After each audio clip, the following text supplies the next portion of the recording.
বলো কি না পাওয়া যায়, জানি তুমি খুশি হলে সব বাধা কেটে যায়। খুব ভালোভাবে আমরা ভোকাল টেস্টিং প্রক্রিয়া সম্পন্ন করলাম। এবার গানটি আমরা বিটের সঙ্গে শুনে দেখব।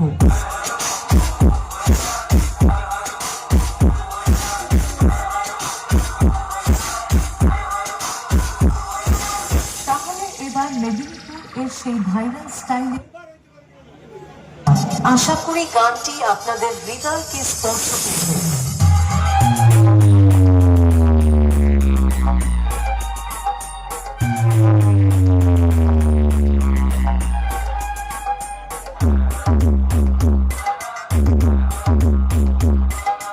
Presented by Ready to Young Style, SK Remix.